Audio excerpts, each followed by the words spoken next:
What's up, everybody? Welcome back to the DCXP podcast. This is Joe, Mike, Savannah back at it again. It's a Victory Tuesday. I don't even know what episode this is. I think it's 13. Is that 13 sounds right. okay? We're gonna go with 13. It's just us three. It's just us three this time. Sorry to disappoint people. No Quentin Mayo, no Chris Miller. But yes, it is a Victory Tuesday. Long weekend of victory. It was the Victory Friday, Saturday, Sunday, and a Monday. How was everybody's Thanksgiving? Mine was wonderful. How was your guys's? It was good. For quick aside, Joe, we were talking before we aired about we were at my brother-in-law's family's house, and don't everybody freak out. There's only like 8 people there. Like, I know people. Who do you have there? It was just 8 people. It was actually less than normal. But we played bingo, which is like the tradition they do. Their mom buys a bunch of gifts, like so many gifts. Joe can attest to this. It was a lot of money probably thrown at this from their end. Me and Joe had to go shopping for our gift. We bought a hoverboard, and what was the other thing? A change counter. It was like a digital change counter.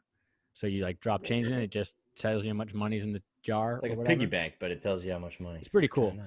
So that was fine. We played bingo for like 3 hours. Me and Joe were watching the Washington football team on our phone at the table because we didn't want to be rude and not do that. So It's pretty rude, but no, they did not care. Trust me. There was alcohol drank and care went down.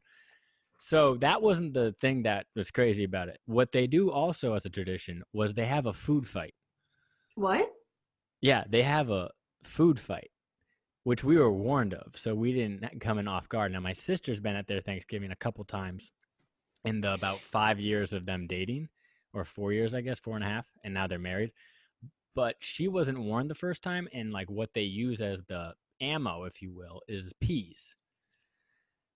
So just like this is What? it's crazy. So everybody gets the peas before dinner, So and then it's like, yeah, go ahead. No, I was gonna say, so yeah, the thing we were told was the peas really aren't for eating. It's just this big thing of peas, and people would fill up just a side dish of peas. I'm shocked. Okay. And my sister didn't know the first time she spent Thanksgiving with them that this is why everybody has so many peas and nobody was eating their peas. My sister She didn't doesn't like have peas. Like, she didn't have peas the first time, I don't think. She's like, why does this family like peas so much?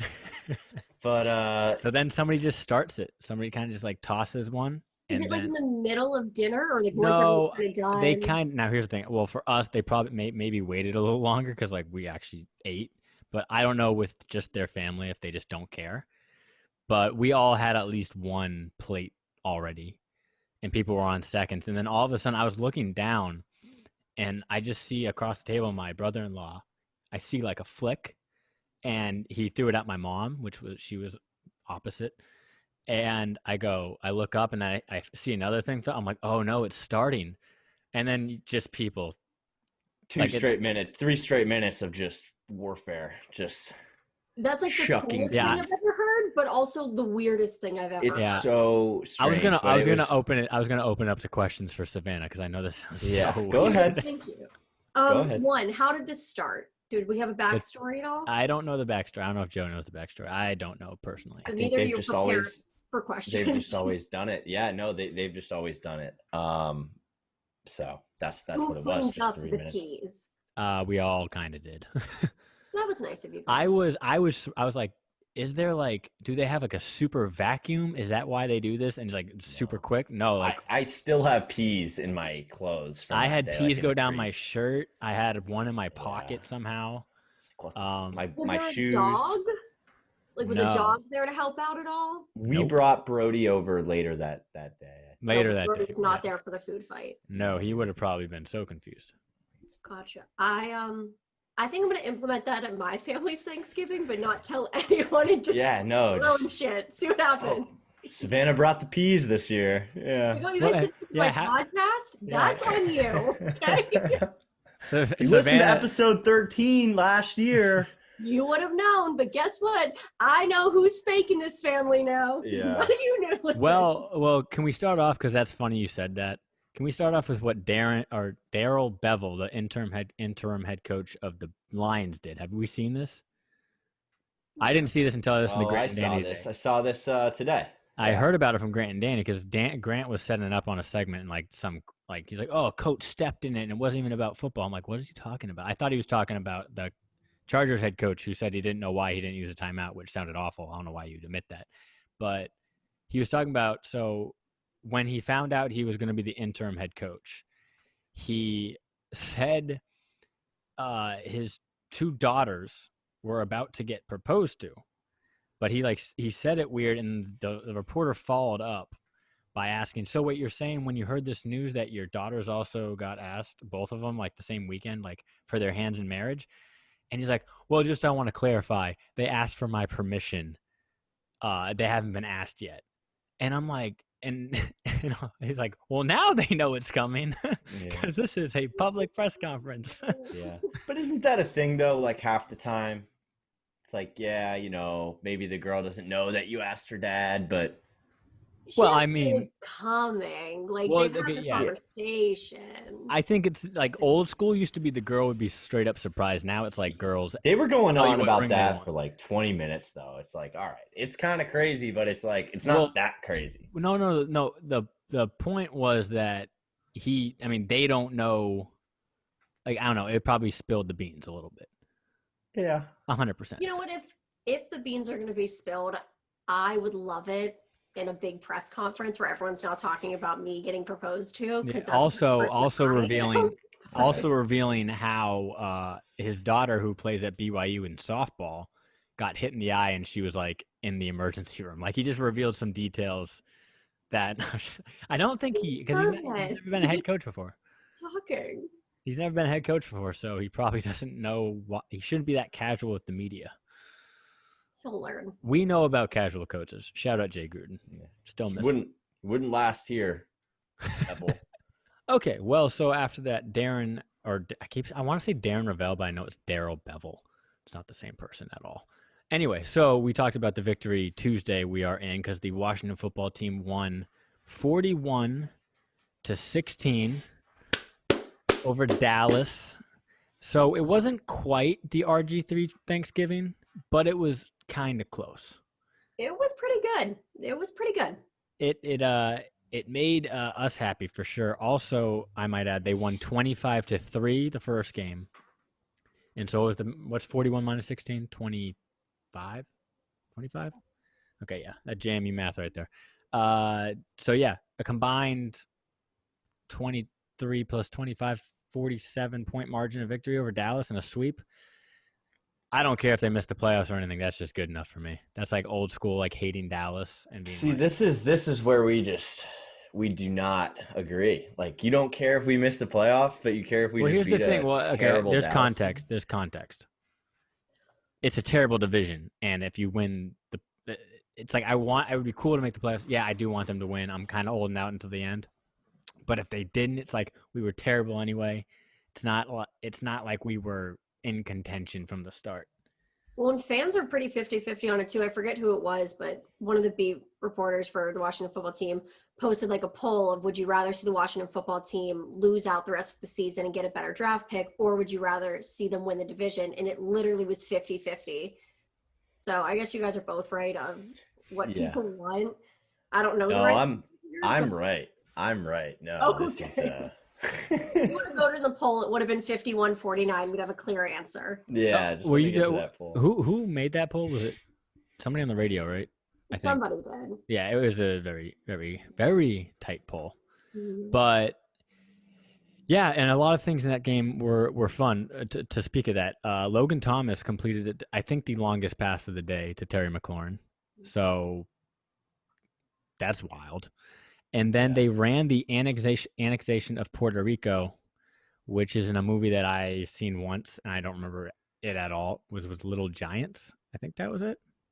I've never seen that movie. Anybody seen that movie? Really? No. I'm trying to get. I don't know if it's the same movie. So I'm just gonna like throw this out there, and you guys are probably not gonna be able to answer this. Where there's like a practice, and he makes this guy like do a crawl with somebody on his back, like. he makes him go 100 yards, but he says he's only going 50 or something like that. He's like blindfolded. Does that make? Yeah, blank stares. That's what I thought. Okay, we're moving on to that. Well, wait, Ron Rivera, he said that's his favorite movie before, but he's also used this play a few years ago too. So he played in Carolina. Yeah, Carolina, obviously. And I think they scored on the play in Carolina. I was actually confused because if you watch it on the broadcast, they like cut back to the play, but like right as they're snapping. I'm just wondering, like, how does the defense not see the ball snapped? I know they're all standing, but like the guy puts his hand on the ball and snaps it, and then one guy managed to just like try to blow up the play, and then I think they got like 6 yards on it. But I'm still wondering how the defense. That's like just not paying attention. It's a fun looking play, but I can't believe you would actually run it in a game. I don't know how many more times he can run it in a game before people are like, oh, okay, Ron Rivera, we get it. You really like that. He loves Little Giants. Yeah. Yeah. I think it's like he's got to get that in once a game. Yeah. Got us again. And then, there was that. And then they, on a 3rd and 1, I think Logan Thomas was lined up at quarterback and ran I think kind of a read option QB sneak type thing, which I think they should do more often because that guy's 6'6" and huge, and you should definitely run him on short yardage. But trick plays galore. Antonio Gibson, 3 touchdowns, I think 115 yards on my fantasy team. So you're so lucky. So what's up? I played against him this week. Just screw you, fan or Yahoo, who gave me a grade of like a D on that pick. I drafted him in the 3rd round just because. Yeah. Kind of a home. And if any NFL front offices are watching, this guy knows what he's talking about. So just sign him up. I had a great Antonio tweet that Gibson, got no by the likes. way, sorry to cut you off. Antonio Gibson, 2nd in the NFL in broken tackles with 13. 1 per every 4.2 carries. So that is 2nd in the league in that category as well. So good to see that going. Keep giving him ready the ball. for another Antonio Gibson fun stat? I'm ready for it. I didn't know Go for it. We are already on this, yeah. Okay, I don't know if you saw it, but he is the first player since 1997 to score 3 touchdowns and rush for over 100 yards on Thanksgiving. The last person to do it was... I made this graphic for NFL Network, so I'm not going to cheat. Well, go ahead and say it. So he's the first running back to do it since Barry Sanders in 97. He's the first player to score, first rookie to score 3 touchdowns on Thanksgiving since Randy Moss in 98. Oh, okay. I got the stat mixed up. But yes, that's impressive. Also, I have an Antonio Gibson stat. His snap percentage. This is going to be the Antonio Gibson podcast. Well deserved. Hey, Antonio Gibson, you want to come on the podcast? Don't worry about it. Week 10, he had 38% of the snap percentage. That went up to 53% in week 11. And in week 12, he had 65%. So they must be listening to the podcast because we keep saying, give him the ball. Yeah. None of this J.D. McKissick, let's target him 19 times a game BS. No. Also, they've been reading the recaps, and they've been saying, Joe's saying, give him the ball 15 times a game. So what did they do? What happens when we give him the ball 15 times? He goes for 100 plus. So let's just keep giving him the ball. You know, it's not that hard, guys. And another stat that anybody can find, and he has 11 touchdowns in 11 games. And I think he has 630 yards rushing. He has 200-something yards receiving. He's easily going to break 1,000 yards total for the year. I would bet on him breaking 1,000 rushing. Here's the question, and this is not a homer question. If he does that and he scores, say, 15 touchdowns, is he a legit contender for Offensive Rookie of the Year? Because everyone wants to just give it to Justin Herbert because he's a quarterback. It's a quarterback league. But come on. When was the last time we had anybody score 15 touchdowns? In a season? He's going to break Alfred Morris's record. Alfred Morris, I think, scored 13 touchdowns his rookie year. Yeah, he's going to break that. So I think he deserves it. You got Chase Claypool in Pittsburgh also has 11 touchdowns in 11 games, I think. He had 4 in one game, so. Yeah, he got boosted by 4. Savannah's cheering because she's a Steelers fan. So, yeah, you got Chase Claypool with basically a touchdown a game. Antonio Gibson a touchdown a game, and then Justin Herbert, has, I think we looked it up. I think he has 20-something, 23, 24 touchdowns and handful of picks. Came in, when did he come in? Week 3? Does that sound right? I don't know. I was going to say 3, so that makes sense to me. And so it's a quarterback league. And the funny thing is that they're saying now Derrick Henry's getting some real consideration for MVP. So what would be wild is if Rookie of the Year was a running back and MVP was a running back in a league where people said running backs should not be paid and they're not valued. I think I think he'll get the award if they make the playoffs and he gets like 15 plus. I think then it's a shoe-in, honestly. You think the Chargers aren't good. The Chargers aren't going to make the playoffs, so true. But I don't think that for those awards they really care. It's not like MVP where you have to be on the best team or something like that. Except that one year when Bryce Harper won it in baseball, and they didn't make the playoffs. But yeah, I think I would like him to get serious consideration, like first place votes. That would be pretty cool. But all depends how he ends the season. He shut me up this week because I saw the pictures of him with his like shiny teeth. His grill. Yeah, and I was like, oh, that's a choice. Interesting. I guess. You're not a fan of the grill? Hey, whoever's running I know who runs it, but Astasia and their team at the social media for the Washington football team are on their game with captions. They used the Paul Wall Grill song for saying top row, bottom row gold or whatever that line is. And I was like, yes, it's one of my favorite songs back in the day. Great usage of that. Yeah. I was not a fan of the grill, but then I was like, you know what? If you're going to come out with some big old grill, shiny teeth, you better play really well. And he did. And I said, you know what? I take it back. Do what you want, kid. You want anything you want. His last 2 games with the grill were pretty impressive. Well, at least he scored. He scored 4 touchdowns in the last. And Joe, what was the stat you put? Him versus Ezekiel Elliott? Oh, yeah. He's got way more touchdowns, way more yards per carry. Less carries, I'm pretty sure. In their 2 games head-to-head, I think it was the stat where it was basically 400 – no, not 400-something yards. There's no way it was 400 yards. It was like 200-something yards to 100 yards and 4 touchdowns at 0 or something like that. Correct me if I'm wrong, but I'm pretty sure that's basically what it was. Also, Antonio Gibson, last thing on him, he waved at the defender. Can we talk about how amazing that was? He waved at the defender and also waving at Dallas's playoff chances, in my opinion. Absolutely. It was fabulous. He might be my new favorite now. Wow. Okay. Oh, okay. Do we have to get Savannah Antonio Gibson jersey shirt or jersey? I think so. I don't know if I can say that because I think Terry is still my favorite, but Antonio is right there. Oh, we have to also talk about Terry. Clap for Terry. Just Terry being Terry. Very interesting topic from Pete Methurst. I think it was either yesterday or today.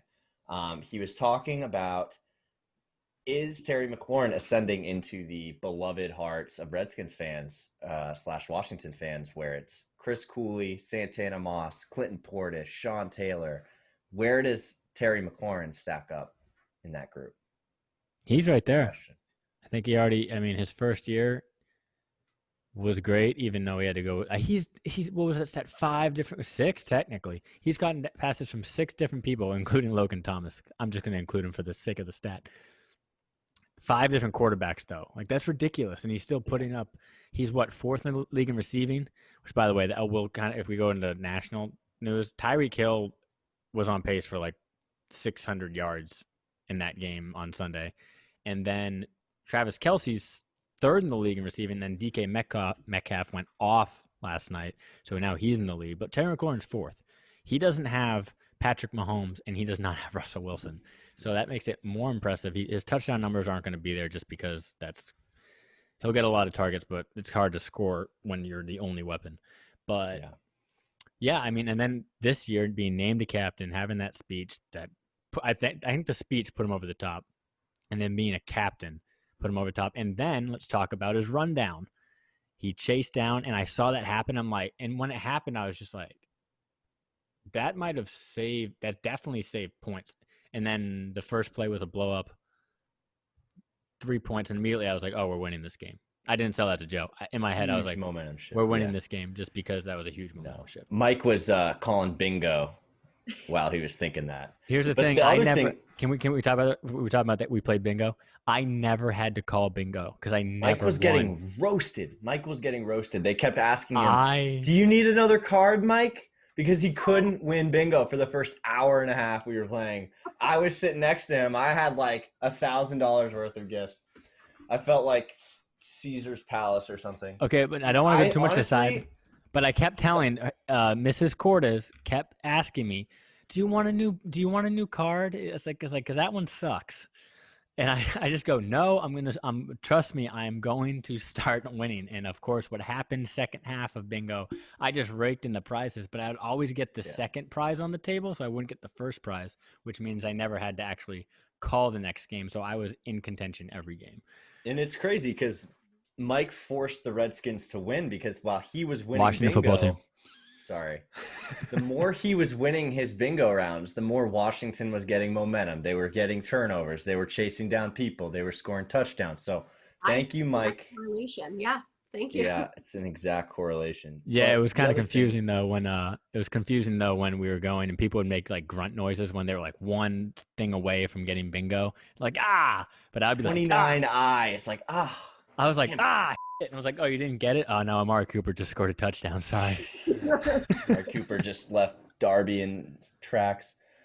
But yeah, no, Terry with 1,800 yards in his first 25 games is the only player to do that since Charlie Brown, since the 1975 merger for Washington. So, and he has more than Jerry Rice. I mean, people like to throw that out there. I mean, but it is cool. He has more than Jerry Rice in the first 24 games. I think that was the stat. Yeah. The first 24 career games. Yeah. I'd love to see what fans think of the comparison of him and Santana Moss and see, where he ranks all time in terms of Redskins, because he's right there now. I mean, it's been 2 years and he's pretty. I think this season put him. I think this season, the last handful of weeks in particular, put him over the top for sure. With the speech, the captain, the chasing down a guy, which is like a captain type play. The fact that he pins tweets about things like the chase down, and before that it was a block at Ohio State. He was like, I like doing this more than catching passes. Yeah, I think he's up there. Coach's dream. It's weird. We really haven't had that player in a while because it used to be that era of what you just named, all those names like Santana, Clinton Porras, Sean Taylor, Chris Cooley, and then it was a gap, RG3 for a half second, and then nothing. Alfred Morris, and I still miss that guy. Better put some respect on that next time. He killed us when he signs with like the Giants. I didn't know he was in the league, and then he runs for like 100 yards. A couple more quick ones. Jeremy Reeves played pretty good at safety, according to PFF and kind of the eye test. Good for him. Obviously, that means he stays prepared. Yeah. I don't know if there's any side commentary with that. Is Troy Apke shaking in his boots? I don't know. Troy Apke lit up Jeremy Lamb. No, he can't play. We got to get him some hands. Guys, I almost said, did you see that? Are you watching? Yeah. He's got to get some hands because of the previous week dropping the interception. But it's a cool story though, because he's pretty much homegrown, and then for their organization, and then Rivera sticking with him instead of signing Eric Reed was pretty cool. So to see him actually like producing is pretty cool to see. And then Alex Smith, very Alex Smith type game. I know that's a term that's used a lot, but he looks adequate. I don't know about you guys. I don't think about his leg anymore. Yeah. I'm just listening to all the riveting stuff he's saying in these press conferences, and it's just like, holy shit, what is he gonna say next? So, wait, Joe can tell me what he's going to say next. My favorite thing. Yeah, no, I could probably tell you actually. So it's the same thing every day, every week. Well, that's what we like. That's what we want. We want down the middle, Alex Consistency Smith. I think Joe was just spoiled by quarterbacks of old. Like RG3 would always like say some inspirational hybrid Bible verse, and Joe was like, "Did you? Yeah, dude, I'm gonna run through a brick wall for RG3." But yeah, we have Alex Smith now who just says by the book. And then to finish off the Washington football team, they are second place now technically because the Giants won because the Bengals are terrible. and they didn't even start Ryan Finley, who came in for Joe Burrow, if you remember. Ryan Finley came in, was not good, and then just got demoted to third string. And I don't know how that happened, but who was the quarterback that they had? Who? Brandon Allen? I want to say Kyle Allen, but I know that's not true. It was Brandon Allen. Brandon Allen came in for the Bengals, and he started. And Oh, yeah. I think he went to Arkansas. Is that the Arkansas one? There's so many Allens. I believe that. Track. Yeah, because he's the one that luck boxed his way into a win against Ole Miss a few years back on like 4th and 25. And that's how you remember him. Yeah, that was the worst loss. You know, of all the SEC teams, by the way, Arkansas beat Ole Miss every single year I was there. It is the biggest misnomer in SEC history. Arkansas. Anyways, what were we talking about? I was going to say the playoff race because the Giants are in first place. I was going to say, I don't know if one of you have it up, but I was going to bring up the schedules and do a quick kind of rundown of how we think this is going to shake out. Yeah, I was looking at the Giants schedule. It doesn't look good for them. They have probably the toughest one, right? I think they do, yeah, football. They play a lot of above 500 teams from what I remember. Let me check here. So, Giants are playing the Seahawks, Cardinals, Browns, Ravens, and Cowboys. That does not sound good. Say that again. Say the first handful. Seahawks, Cardinals, Browns.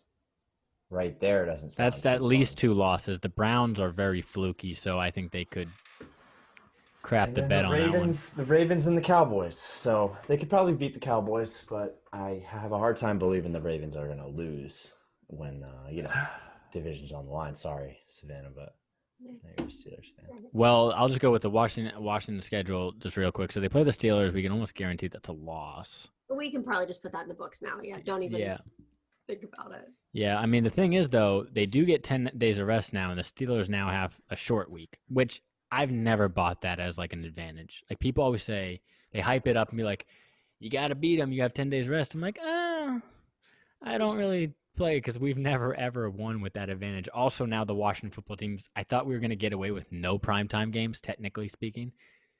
Now we're on Monday Night Football for the world to see. Monday afternoon football. But, well, now you on the East Coast, you get to see how it is to watch games in California. That's right. Yeah, I guess so. I've never really done that. 5 p.m. You're done with football by 8:30, and you're good to go. Correct me if I'm wrong. When's the last time the Washington football teams won on a Monday night? They don't have a good Monday night record. I honestly can't remember. There's the famous Colt McCoy game in 2016? 2014. Wow. Jesus. They definitely won after that. Jay Gruden's first year. They definitely won after that. They won like recently. It's been like 6 years. Like Jesus. That game was freaking awesome though. The Steelers crushed them once when I was in college. That was 2016 or 16. 16 because I was living with our cousin Lauren, and I watched that at her place, and she's like, "Oh, are you ready for the game?" I'm like, "Yeah, we're about to get slaughtered." Yeah. I can't remember any other game before that. And then, they played the Bears last season, and they were down like 28-0. And that's when Case Keenum didn't know the rules of it was 4th and 1, and if you're at the goal line and you reach the ball over, it's a touchdown because like the ball crosses the plane. Not when you're in the middle of the field, Case. You can't do that. You can't just extend the ball so somebody knocked it out and he fumbled it. So that was fun. But yeah, they suck on Monday night is the point of the story. Then they played the 49ers with Nick Mullins at quarterback. That's a toss-up to me, even though the 49ers are getting healthier. Then the Seahawks, that is not a guaranteed loss, but very close to it because we saw the Eagles stay in the game against them with good defense. And then the Panthers, I'm going to chalk that up as a W confidently, and then the Eagles are a hot tire fire. They will win that game. So I think they will get to 6 and win the division. Yeah, they just have to beat the Giants head-to-head, Well, they lost didn't. head to head, but they need to win more games the rest of the season. That's what it comes down to. Just win. I do want to play them one third time because we can't. It's like I just hate losing to the Giants and Daniel Jones. Also, Daniel Jones is hurt. He popped a hamstring. It looked like, which looked painful. But and then the Cowboys, I'm not even going to worry about them. And then the Eagles, I think have a. Well, I just lost it. But Eagles play the Packers, Saints, Cardinals. Oh, they're done. Cowboys, they have sorry, I've got Washington. So. They're three. I think reasonably speaking, all three of these teams could still not win in the next 3 weeks, and we're setting up for like a crazy last 2 weeks of the season. Yeah, they could all win. Ends like that. It's just this is a classic Washington playoff season. We're gonna get to week 16, 17. We're gonna play Philly for the division, so on and so forth. This happens every time. It's a little different because we haven't won like 6 in a row. That's true. Yet.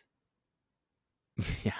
It starts by beating the Steelers Monday night, and then it's 2 in a row. Then you got Seattle, and they suck. We're gonna win 3 in a row, and we're good, guys. Don't worry. Before we move on, is there a wager here? Is there a wager about what? Well, Savannah's a Steelers fan. Oh, for the game. Okay. I'd love a wager. What's the spread? 10.5. It's got to be at least double digits. It's 10.5, I believe. I'm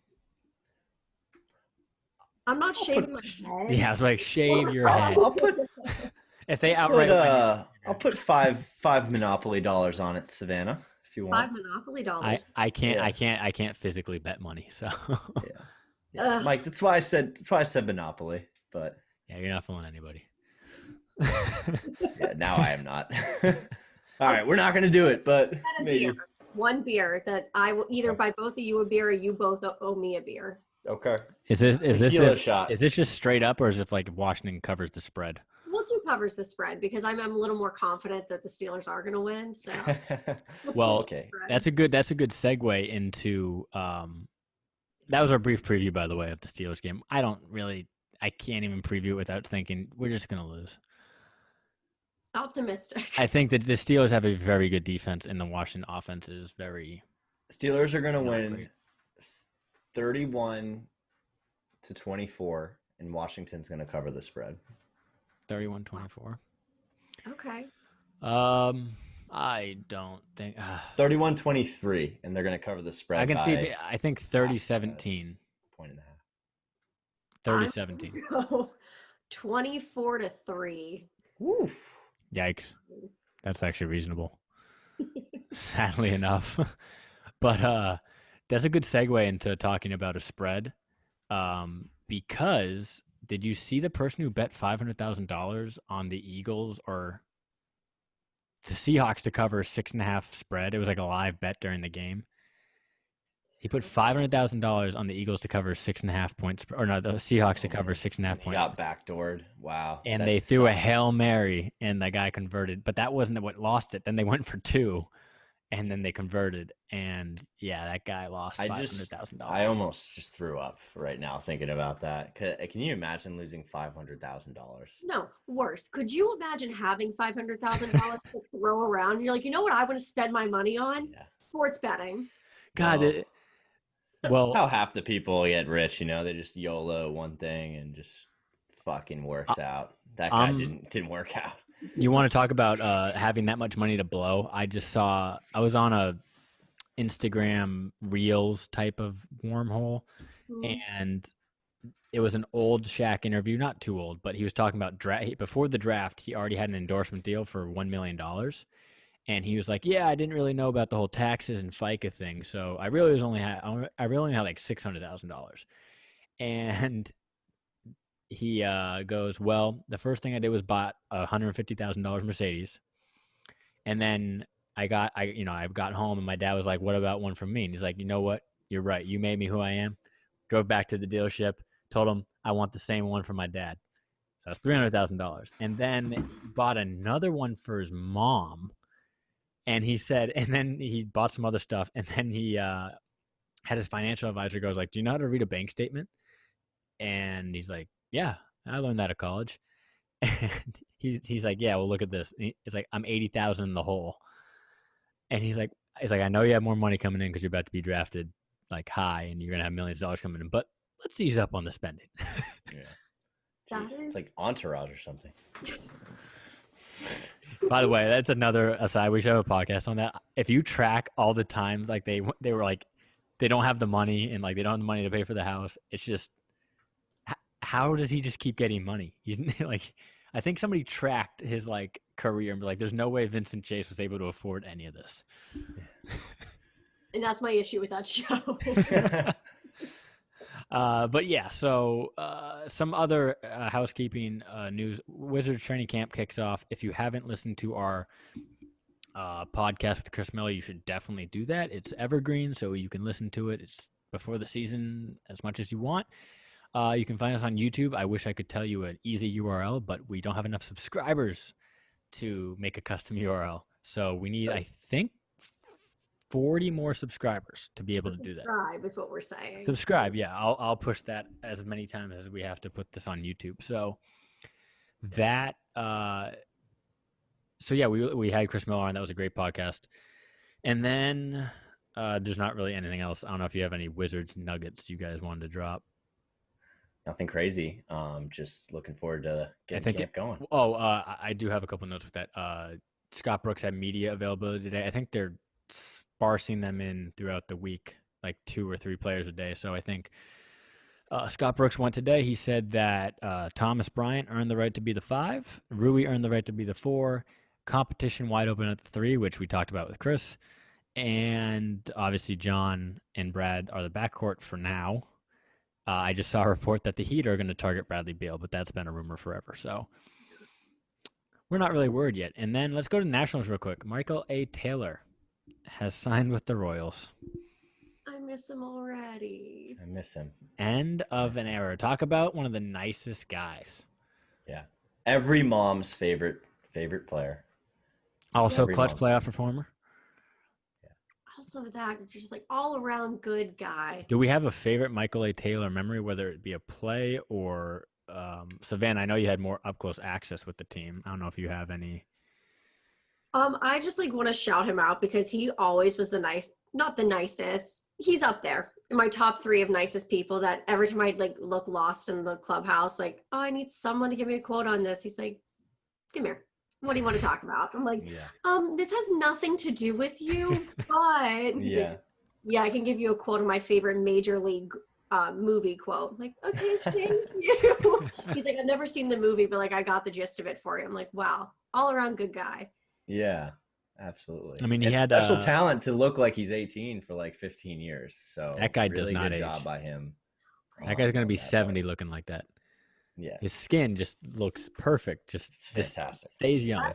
I missed out on the opportunity to ask him about his skincare routine while I was in the clubhouse. I should have said. He definitely has one, right? Like there's has to. Oh, this is a 15-minute routine every morning, Mike. I mean, this guy. Look at that skin. It just glows every time at the plate. But yeah, so Michael A. Taylor, we're gonna miss him. I missed that bomb you hit at Wrigley Field. I remember jumping up and almost hitting my head on the ceiling. A couple rumors. DJ LeMahieu has been rumored to be a Nationals target. I personally put it out low that he's going to sign here. I don't know about anybody else has an opinion on that, but also Chris Bryant is the hot trade rumor, which actually is gaining steam, it looks like. Just throwing out the question if they're going to be able to pull off this trade. I know we were talking before we recorded. I don't think they're going to trade their pitchers, a.k.a. Jackson Rutledge or Cade Cavalli, their last 2 first-round picks. Carter Kieboom, maybe? We don't. Yeah, I don't know. I mean, Chris Bryant's pretty hot, but I feel like we could get a hotter looking guy in here, you know? That's what I'm here for, so you know. Well, no, so let's break this down of why this is just literally not going to happen. So you don't think it's going to happen? No. There's no, okay, let me preface this. There's no way they make a trade for him. Now, do they pick him up if he goes to free agency? And he like I think it's tomorrow. He'll be coming. I think they tendered him a contract. They did? So because if people don't know, he has filed a grievance against the Cubs because of when he got called up. It basically made him miss free agency by like a day. Like it's confused. Baseball contracts are the most confusing thing ever. But basically, when they called him up, it was a day before or after would have made his free agency this year. So he filed a grievance, and I think he lost. And they also have a new GM because what's his name? Theo Epstein. Theo Epstein resigned or got fired. One of the two, I forget. But so yeah, Chris Bryant kind of doesn't want to be there anymore. And if you trade for him, you're probably going to have him for 1 year unless you're planning on signing him. Which is something that Mike Rizzo does. He does like to bring in people for a year. That's like his bread and butter. So that makes sense. But who are you trading away? Yeah, they don't have any. They don't have any arms in there. The thing is, for so long they've paid for pitchers, and they've used their young arms if they have them to get guys like relievers such as Sean Doolittle, Adam Eaton. Adam Eaton, yeah, I mean, I'm still mad about that. I mean, listen, I love Adam Eaton, but it's like you had an ace and you just gave up on him a little early, even though he did look bad when he was here. I will give him that. And then the other thing is, so they need to have arms in the system, and then the other thing is you have non-negotiable prospects. Like Garcia is your second baseman now, that you're not trading him. He's a stud. And then Carter Kieboom, like, hasn't showed enough to possibly be a trade chip, and then in baseball you can't throw in draft picks and trade. So it'll be interesting to see if they try to make their best offer without giving up those two pitchers, and see if Chicago just says this is the best offer we got. But I don't know. It depends. I saw a list on Twitter, and I believe this was Todd Dybus of NBC Sports Washington that tweeted it out, of the Nats' new like non-trade list is Jackson Rutledge, Cade Cavalli, Juan Soto, Victor Robles, Trey Turner, and Luis Garcia are like the six that they're not trading away, which makes sense. But okay, so you take out those six people, who you trading away? Yeah. Nobody. I mean, I would trade Carter. I mean, I think Carter Kieboom still can be good, but like Chris Bryant's still relatively young. I think he's been in a little decline. I think maybe a new situation would help him, but it would give you a bat behind or in front of Soto, or behind Soto, I should say. As they say, the protection in the lineup. DJ LeMahieu would be awesome. I just don't see that happening. That you would have to outbid some people like the Yankees. So, yeah, no. And the Lerners are rich, but also kind of cheap at the same time. It's kind of confusing. I kind of go back and forth with saying like they do spend, but like, do they spend? Yeah, I don't know who's advising them on like when to spend. I think they just like wake up in the morning like, I want to spend a lot of money today on whoever's available. Yeah. Not who's best. Who's available right now today. I will say Max Scherzer's contract is still one of the best in baseball.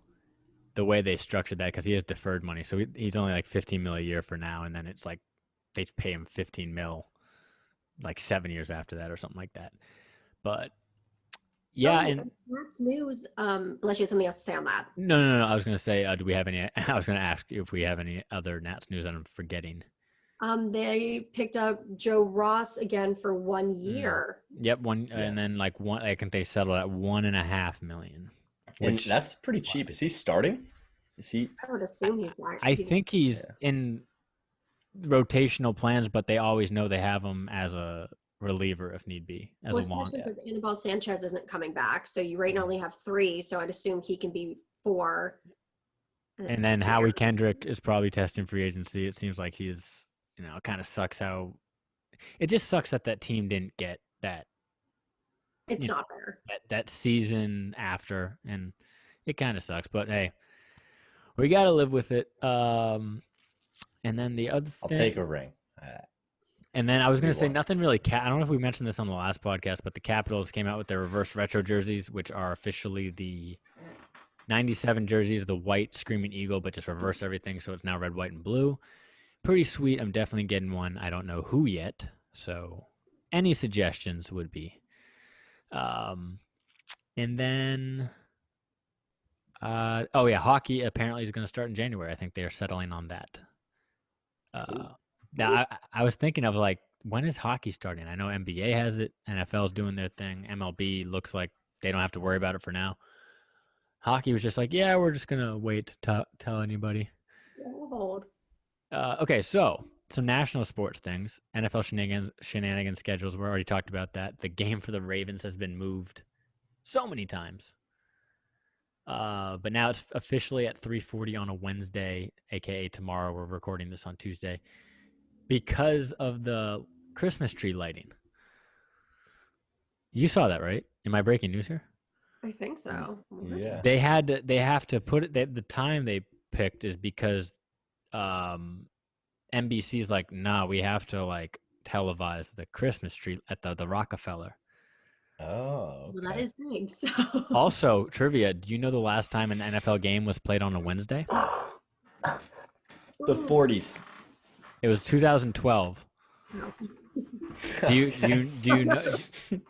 Do you know why? But do you know why it was on a Wednesday and it was the start of the season? It was the opening game. it was on a Wednesday. What year did you say? 2012, I'm pretty sure. That's also a year people thought the world was going to end. So Wait, let me because I know it was my oh wait, it might have been 2013. 2012 was like the 2020 of the teen years of the 2000s. So it's got the same little vibes that 2020. and that's why No, they put it on a Wednesday. It was 20. It was 2013. Oh, that changes everything. Yeah, it doesn't really Never matter. mind. 2013 was kind of a weird year because everybody was like, "We're still here right now. This is kind of weird." You made it? Oh wait, So- no. Wait. No, it was Oh, totally really? 2012. It was totally 2012. I'm getting some Final answer? 2012. You know why? Because the reason was Obama was speaking at the DNC on Thursday, and they were like, "Hey, we can't." I mean, I'm pretty sure like networks talk to networks. I'm like, "Hey, can you like flip that because we want people watching this thing?" You know, politics just continues to ruin everything. But yeah, they had to play on a Wednesday. I was thinking of when the Ravens had to play in Denver as a home game after they won the Super Bowl. I thought that was the game that happened, but that was just another weird thing that happened. That was the game when Peyton Manning threw 7 touchdowns. Yeah. I don't have a ton of faith this game's going to happen tomorrow. I think it's set. Really? I Okay. think 2 more Ravens players tested positive, a player and a staff member, but they were already like in protocol, so they don't have to worry about them. So rumor has it that the Ravens are all upset about the weather in Pittsburgh. Hold, please.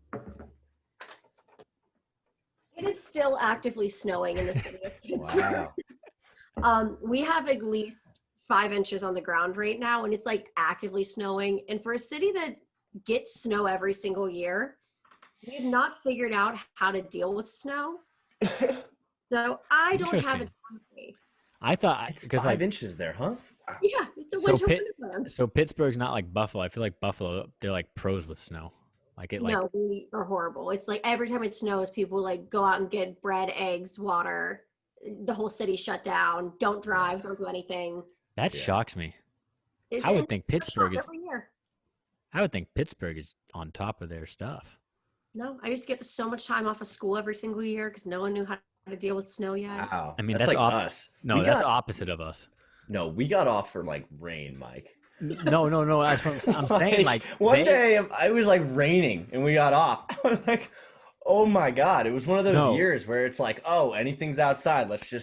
We're not going to school. Here's the We'll thing: make it up later. Fairfax County would always be one of the last counties to shut school or cancel or delay. And like I remember the old school way of doing it before smartphones and stuff was looking at that ticker at the bottom of the screen, waiting for your county to roll by. And there was one time where they were projecting like 3 to 6 inches overnight, and they randomly shut down Fairfax County. Like, you have no school tomorrow. I woke up the next day and there was not a flake of snow on the ground. It never snowed. They That's just scary. shut it down preemptively. But the thing is, that's rare for Fairfax County. They would never do. They usually have to wait till like it's undrivable somehow. But I mean, early in the Twitter days, the superintendent would get like death threats for not closing school down. Like, I'd be up at like 2 a.m. like, God, are we gonna get out? And then you just see all the replies to the superintendent tweets. It's like, well, so it's snowing in Pittsburgh is the story. It is really snowing in Pittsburgh. I can put my weather gal hat on and tell you guys, it's still coming down. It's going to freeze overnight. It just doesn't look good. I think they've gotten to such a. I think because they're clear to fly. I saw that was the last kind of update I saw. But I think it's going to happen just because they're like, we're going to make this happen. because they don't want to have to implement any of their contingency plan, like playoff 18 kind of BS. I think they don't want to do that. So they're going to make sure this happens because then it screws up everybody else's schedule that they've already moved. And the Ravens are the ones that are well, I guess you said the Ravens were the ones mad about the weather in Pittsburgh. Mhm. Well, I was like, the Ravens also are playing without like half their team, it seems like. So I think it was like a last ditch effort. Like, oh, we don't have Lamar. Oh, everyone's sick. Oh, we have this. Oh, it's snowing. You're like, Yeah. okay. And Oh, speaking Denver's of playing, you're playing. speaking of not playing with a quarterback or playing with a team, the Denver Broncos, did we see their game where Kendall Hinton, God bless that man's soul. Yeah, I felt bad. Yeah. But Yeah, what was it? Jersey. He didn't watch too much because I watched 5 minutes and I was like, this is terrible. I'm not going to watch this massacre. You know, this is hilarious. So I played our cousin I didn't play him, but our cousin in our fantasy league or football league, he's kind of vying for a top spot. And he honestly had like the best team, but he got hurt. He had a bunch of players that were hurt most of the year, but he started Kendall Hinton. And I go, why? Literally, why? He got him negative 0.98 points. I feel like they should have just given like 5 points, like base, like thanks for playing. Hey, Yeah. 5 points. hey, he gained, I think, 50,000 Instagram followers, though. And that's what matters. And that's what matters. Prime time that's what NFL will do for you. Get your brand up. Yeah. But yeah, so I think a couple things we didn't get to touch on that got announced 2 weeks ago. The Weeknd is playing at the Super Bowl halftime show. I don't know if anybody has an opinion on that. Yeah, I got an opinion on that. It sucks. Oof. You guys don't like the Weeknd? No, I like the Weeknd, but it's like it doesn't. It's not a halftime act. Shakira, Yeah. J-Lo, wow, dancing, lights, woo! Ooh, Shakira was fun. Yeah, Like I can't feel my face when I'm with you. That name 3 other about songs. cocaine. I can't. Well, honestly, he could play Blinding Lights like 5 straight times and it'd probably be cool. Okay, Like, honestly, that's that's why he got chosen. I didn't even think of a it. good- They're gonna TikTok dance the hell out of that halftime show. Bring back the dancing shark. They're just gonna run it back every 5 minutes. Another Blinding Lights. I really Okay. thought it was like the Jonas Brothers year. You know, they like made their return. They put out a Christmas song again. Like this was their year. Do we have Yeah. bets on? Okay, I have not an actual bet, but do we have odds on who a possible guest appearance would be, and then if any TikTok influencers are brought out to do that dance? I will put my entire life savings that a TikToker will be at the halftime show. Oh, okay. I mean, they were Wow. at they brought that girl to, or the girls. Here's the thing: they brought the wrong girl for the NBA All-Star game doing the God, what was that first major TikTok dance? What was it called? The one, you know, I'm not on TikTok. I refuse. I'm not either. I'm not either. I've Yeah. done it. I've done 2. Let's go. I know. Mike's a big TikTok guy. Mike talks about TikTok like more than any other person that doesn't have TikTok. Honestly. Well, first of all, I work with a whole department that literally does TikTok. Excuses, excuses. Anyway, but the thing is, Mike's I'm working actually shocked. Mike's working for China. Here's the thing. I'm shocked Savannah's not on TikTok. I know. It Because is. Savannah's the youngest one here and like right in that prime age gap. Me. The children are on TikTok. I'm no child. You're just at that like Thank you, Joe. fringe. How old do you think I am? 23? Oh, I mean, you're right. Mike's like 50, so he doesn't.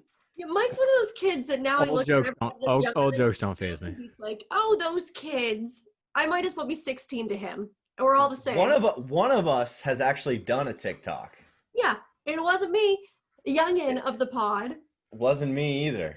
the middle child of the pod. I said I've done them. I did it because I, love my cousins. And I made their day because I made a TikTok with them. Anyway. I will confess something to you guys just because I feel the need to fill this moment where Mike is upset. I did learn a TikTok dance in the middle of quarantine. I sent it to my friends and never put it anywhere. We have to see this video. Oh, I would gladly pull it up. I was really proud of it. I only did it because Hannah Brown, the old Bachelorette, did it, and I like thought she looked cool. So I was like, I look cool, and then I sent it to everyone, and they were like, "Why'd you do this?" I was like, Yeah. uh-uh. Nah, that's cool though. Speaking of the Bachelorette, we will not be like doing any kind of recap because I did not watch it, and it's on tonight too. Actually, not as we speak, but we're not doing any recap. I wouldn't know what to talk about. Yeah, but I can't really remember what happened last episode. Well, we are running kind of long right now, but I do want to shout out a couple things. The Marlins did hire the first female GM. That happened still recently, but a little old news, but that did happen. I'm blanking on her name. I know it's short. I got Kim. That's all I got. Like the last name was like U or something, like YU. And I hate to butcher her name because she was Kim NG. NG, yeah. How do you pronounce I don't know how you pronounce that though. Pronounced Ang. So Kim Ang? Yep. Kim Ang. Well, shout out to her. Thanks for breaking a glass ceiling. And now I could be a GM of a baseball team. Well, and the thing with her is, I know there was a profile on somebody that worked with the Dodgers. Is that the same woman? I don't know. Well, how do you spell that name? Kim AG? NG. NG. N is in Nancy, G is in Greg. Okay, I'm going to look this up real quick, but yeah, okay. She was definitely with the Dodgers. They had a profile on her because she was like an assistant GM or something with them. She was in their front office, but I remember. She's been in baseball for like 13 years or 17 years or something. She's 52 years old. So yeah, she's and she made her first trade as a GM. I don't know who it's for, but I just saw that on the front page. Anyway, yeah, it's pretty cool to see that happen. I know, especially with is it Sarah something, the female official in the NFL. I might be getting that name wrong, but yeah, there's the female official in the NFL. There's obviously female officials in the NBA. I don't know if there's any female umpires. Not that I know of. Also, we didn't talk about Sarah Fuller from Vanderbilt. Well, I was about to bring her up. Yeah, that was pretty cool. And she's going to kick again. She's going to kick. Hell yeah. Now, she's not like, she didn't like kick any field goals, correct? No, because Vanderbilt just didn't get down the field. Okay. Because I didn't know if she was like just like this kickoff person or because I know, I feel like there was a kicker for like Texas Tech, a female kicker. She's the third. Sarah Fuller's the third female to kick in college football. I thought I saw she was the first, and I was like, I swear to God, I saw somebody else. First in the Pac-5? Oh, and like a power, was it like a Power 5? Okay, that's what it was. Yeah, okay.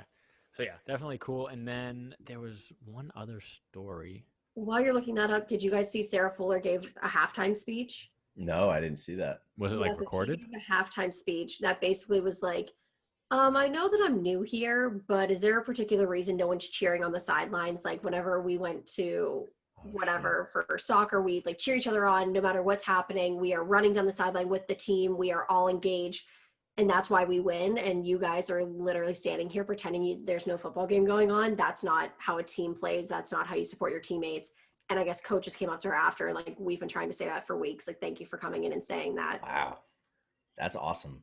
Yeah. I'm sure those teammates loved that, hearing that from somebody out of nowhere. But, I mean, honestly, they probably needed it, so that's good. And doesn't Vanderbilt kind of suck at football? They're pretty much bottom of the SEC every year. But they sneak up on teams. They snuck up on Ole Miss a couple times. Here's a fun fact about Vanderbilt. Both Aaron Rodgers' brother and Philip Rivers' brother went there. Would you say, is that Jordan Rodgers? Yeah, the one who's on The Bachelorette. Yeah. He was a problem because apparently coaches would try to tell him. Now here's the thing, he's like estranged from his, like, yeah. I don't think so, but he still would like apparently tell coaches, I don't have to listen to you. My brother's Aaron Rodgers. Yeah. Not like in those specific... I feel like it's like joking when people say it. There's no way he's actually saying that, you know. I think he's a complete D-bag. Yeah, I think he would say that. Okay. And then Philip Rivers' brother didn't really. I don't think he ever made the NFL or anything, but he throws just like Philip Rivers. Philip Rivers has that weird shot put motion. He throws just like him. Wore number 17. I'm pretty sure like same height and weight. It was kind of creepy. Well, maybe they're just like D-bag quarterbacks. Didn't Jay Cutler go there too? He's kind of like He prime did. D-bag. I love Jay Cutler, but I love Jay Cutler. he doesn't give Isn't he a damn divorced? about anything. He's divorced, right? Oh, Cavallari have separated, yes, and I'm not ready to talk about it publicly. okay. It's still a salty subject. I'm really upset. Who do you blame? You know, I just don't think they were right for each other. They wanted different things. It's no one's fault. Well, Christian, it was a phase, and it was a beautiful phase. Well, I was gonna watch it. they both guest starred on the show The League, the show about the fantasy football. Yeah. Have you ever seen that, Savannah? No, I That haven't. was actually a pretty funny show. I don't think I ever saw the last season, but it's a funny show. It's just about a fantasy football league, and yeah, he makes. I think it's based in Chicago, so like that's how they got him to make a. They like stock him at like a daycare for his kids or something like that. It's pretty funny. Yeah. I want the best guy. We should, And like we should get Jay on the podcast, see what he's been up to, since retirement. The main character. Reach out to him. I'll reach out. I'll reach out. But I think we're running long here, so if you've listened the whole time, you're an angel, and you should definitely subscribe on YouTube. Don't make us make 40 burner YouTube accounts so we get that subscriber limit. So I have 2 YouTube accounts just because of my 2 emails that I have, and I was like, subscribe. I was like, there's 2 more, 40 Nice, more to dude. go. Yeah. I was thinking about just making like M. Civiella 1 through 58. Yeah. I don't know if I subscribe to our podcast on YouTube yet, so Yeah. I'll do that later. So we'll be Okay. down to what, 39? 39. It does more. annoy me. I was going crazy. I was like, I gotta fill out the custom URL. So naturally, the easiest one would just be like DCXP. So easiest URL ever. And then I was like, why isn't it? It's grayed out. Why can't I do this? Like, I had to Google it. Oh, you have to be verified or have 100 subscribers. Yeah. I mean, if you've listened this far, you either like hate this podcast or you like it. So if you probably like it. So just hit the like button, hit the subscribe button. Yeah. So I learned this. I learned this from like none of us, I think, are trying to become YouTubers, but I learned this recently that you should like it and subscribe. I don't think subscribers are a big thing, but like liking a video is a big thing. One of those two. Videos. Yeah. Helps the algorithm. Also, yeah, we Algorithm. got 14 likes on our last video and 1 dislike. So whoever you are, screw you. But Thanks for making us better. Damn it, that one guy. also You some just guy. Ugh. So if you watch our video, I'm wearing a backwards Steve Blake jersey, and one of the comments on the YouTube, we have 3. 2 of them were praising Chris Miller and just loved hearing what he had to say and stuff. And the other one said, Mikey low-key wants a Blake Griffin for wall trade, LOL. And I was like, what? I was like, why? I didn't even mention Blake Griffin on the podcast. And I was like, oh, because he thinks I'm sending a message with a Blake jersey, like Blake Griffin. I'm like, that's Yeah. kind of stretching it. You come on. You come off like, this is the real number 2, Steve Blake. So Talk about conspiracy John theories. Wall probably saw it. John Wall probably didn't like seeing that. It came across his computer screen. Yeah. He actually said- tried to message me about it. I didn't want to say dude. anything, but now that you brought it up. Yeah. Oh, He's man. heard. Okay, well, that's it. Like we said, we previewed the Steelers game. We all think they're going to lose. Savannah more so than everybody else. And I think they're going to cover the spread, though. I got 5 Monopoly bucks on it. And a beer. And a beer. Sorry, and a beer. Or a tequila shot. Oh, no. Okay, so with that said, If you take them with orange slices, it's better than limes. Nobody says that, but it's a cheat code. So okay, well, now I have to tell the story before we sign off. So I have to know. our brother, Joe just thought, because he said something with limes, and it triggered a story in my head. Our brother-in-law's buddy got COVID. Oh, no. And he's completely fine, like symptom-wise, except he can't taste anything, which is one of the symptoms. You use your taste to smell, taste, or both. And he showed me a video of this guy who was a fellow groomsman at the wedding, so we kind of know him now, taking a bite into an onion like it's an apple, like, and then Lemon. and his wife's recording it, and she's like, what does it taste like? He's like, honestly, I can kind of taste that. I can kind of tell it has like a bitter taste, but like I still can't taste anything. Yeah. And then he bites a lemon. He says, it tastes like acidic, but I can't taste anything. Like I can tell it's acidic, so, but you know when you played soccer and you would get the orange slices as a snack, he was like devouring like an onion or not onion, a lemon slice, like. That's disgusting. And he's like, I can't taste it. That's kind of wild. I know. I'm gonna try a lot of that I wouldn't try. I thought you were about to say I'm going to try to get COVID, so hopefully I get. Well, if I get COVID, I get the taste. I thought you would be like, version. I'm going to try to get COVID. I'm going to be dirty as hell, get COVID. Hopefully I get the no taste symptoms. No. It took my buddy like 4 or 5 weeks to get over that. He couldn't taste a thing for like 2 months. But... Jesus. Well, okay. So now with that said, I don't know if you guys have any other asides. Are we clear to sign off, or does anybody else have anything? Hold please. Let's check. Sometimes I screenshot things I feel like I need to tell you guys, and then I never actually tell them to you guys. Okay. Oh, I have something. Wow, I'm so glad you said that. It's really quick. Apparently, Aaron Barrett's story is being made into a documentary. Oh, wow. Yes. Oh, nice. Okay. He'll be the subject of a documentary. It's by the same people. Taking that back, because I don't know that for sure.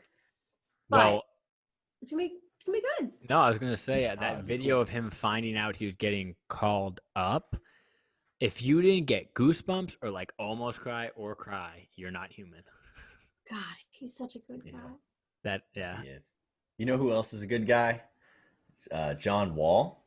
And what do you guys? I just want your honest opinion. Oh, I forgot about this. Would you get this tattooed on your neck of your mother? Would you? My mother would kill me if I got a tattoo at all, let alone of her face right here. So that wouldn't be the right way to honor my mother. Okay. Everybody's different. Everybody's different. So here's the thing. He definitely said, like, I was kind of hoping he wouldn't. I don't want to like judge anybody for tattooing their whole body. I don't. But it's got the Crazy J. He got Crazy J tattooed under the neck or under the ear there. I didn't see that till now. Well, first of all, that had to have hurt. Like, that was like dark. That was shaded, filled in. Like that took forever, probably. Like, can you imagine like around your Adam's apple? I guess that's some real shit, though. That tattoo. It would suck really bad. You're not fucking with that guy if he walks into a bar and you don't know him. Like, but yeah, he went from like no tats to like Jordan Clarkson Birdman type tats. Birdman as in the NBA player, who's tatted up like crazy. But yeah, that would hurt, and that reminds me of Deshaun Stevenson, OG Wizard, who had Abraham Lincoln, the $5 bill, tattooed on his neck. Yeah. And I don't know what it is about neck tats, but Mike, I think we got to get one. We got to maybe get a DCXP logo tat right here. I'll get a DCXP tat right here for the Washington football team. Yeah. It's on podcast. That's admissible in court. If Washington wins the Super Bowl this year, right here. I will get a DCXP podcast logo tattoo right here on the Adam's apple. We'll all go together. That'll be great. But Deshaun Stevenson, when he got the tattoo of Abraham Lincoln on his neck, the reasoning was because Abraham Lincoln freed the slaves. True story. Which is true. But and honestly, why on your neck? Like, why right there? And that one was more like on the Adam's apple. Like John Wall, I think, had nothing around it. But John did a number on his neck. Well, he's fully tatted. His left arm's full, his back's full, his front's full. I think the only part that's not full is like part of his right arm. Yeah. He's saving that for something special. Well, Nick Young for that Washington Wizards championship tattoo. Nick Young used to say he didn't get a tattoo on his right arm because, quote, it was strictly for buckets. You know what? Oh, one more story. This is like the longest podcast of all Full time. of stories. One more. So did you see the back and forth between Gil and Nick Young? No. I did a little bit. They always go back and forth though. It's like No. every 4 months. So Nate Robinson fought the worst human on earth, Jake Paul, and Jake Paul knocked him out. Night. That was bad. Anyway, Gil posted on Instagram about it, and I'm gonna try to find it real quick. But he posted basically like, "Hey, like make sure you like come back and fight him again." Or don't. He said, at Nate Robinson, you went out there, you got knocked out and became an instant meme. Now get back in the lab. That ass whooping was no. Wow, I thought I was reading a really short caption. It ended up being really long. Anyway, it's like, lick your wounds, blah, blah, blah. Jake Paul, run that S back. Be ready for round 2, blah, blah, blah. Also, he hashtags a lot of random words in his captions, which I don't get the point of. He's like mentally insane. So he's like Kanye West in a basketball player body. Like that's what he is. So Nick You're Young not getting common sense from him. So Nick Young replied and said, Gil, after LeBron tapped your chest and made you miss those 2 free throws, we've been waiting for you to bounce back, LOL. And it got 6,400 likes on Instagram in the comment section.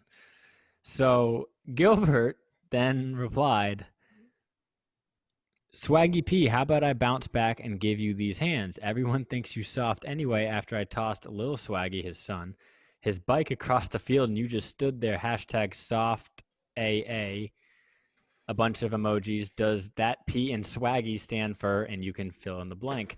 Yeah. And he spelled it a different way too. Yeah, so that was funny. If you haven't seen that interaction, go. Yeah, no, he's full of those. Goal is to go Gilbert Arenas on this podcast.